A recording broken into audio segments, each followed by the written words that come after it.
Donc maintenant, nous allons l'enregistrer sur l'ordinateur. Alors, je vais sur la trace, ici, bon, j'en ai plusieurs, je vais sur la trace Diaganyao Join, j'ai cliqué gauche, je clique droit, et je vais mettre enregistrer le lieu sous, ici. Je clique dessus. Et là, vous voyez que c'est celle-là. Alors, je vais la mettre sur mon bureau, hein, c'est le plus pratique. Et ici, elle peut être de deux formules, ou KMZ ou KML. Donc, vous allez la prendre en KML, parce que c'est le plus facile pour le traduire après dans d'autres systèmes. KML, et elle fait Diagano, Join, 30 km, enregistré sur le bureau. Hop, voilà. Je ferme Google Earth, je réduis, et voilà, mon Diagano, Join est là. Alors, pour maintenant la traduire, parce que vous avez des téléphones qui marchent, des smartphones qui marchent avec GPX, d'autres qui marchent avec KML, d'accord ? Vous avez des applications gratuites, hein, comme par exemple Maps.me, vous pouvez très bien le mettre en KML, ça fonctionne très bien, et c'est gratuit, et il n'y a pas besoin d'Internet, c'est l'avantage. Vous avez une autre application qui s'appelle Osmand, où là vous pouvez le mettre, je crois que c'est plutôt en GPX, hein, et ça dépend des applications. Voilà. Et puis vos GPS, ça dépend aussi. Il y en a qui acceptent KML, d'autres GPX, ils sont mieux, donc vous avez toutes les formules.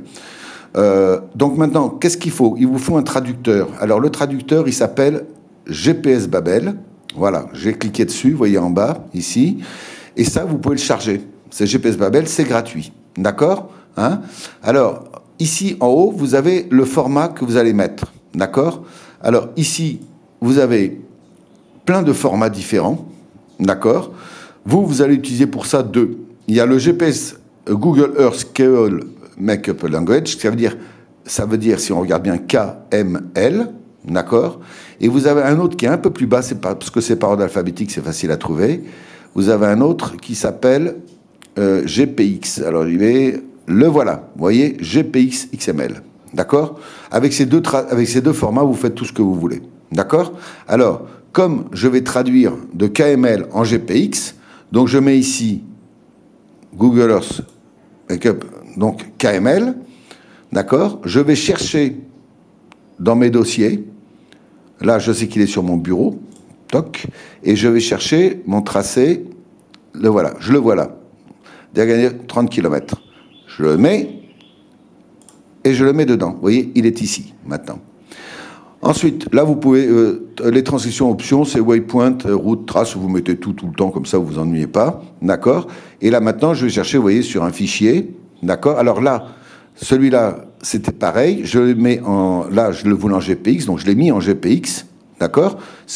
Et à ce moment-là, ça va être traduit immédiatement. Donc, je l'ai mis GPX XML.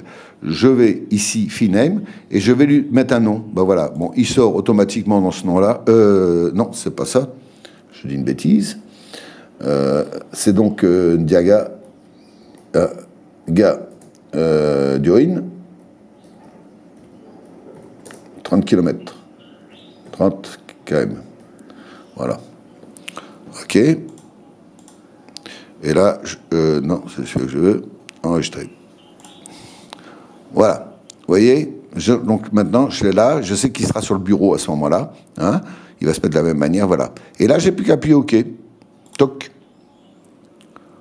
Et voilà. Il est sorti. Vous l'avez ici en GPX. D'accord ? Donc je ferme. J'ai ce qu'il faut. Voilà. Donc maintenant, vous avez tout pour vous avez toutes les formules pour charger un GPS ou un smartphone. Ça vous va parfaitement bien.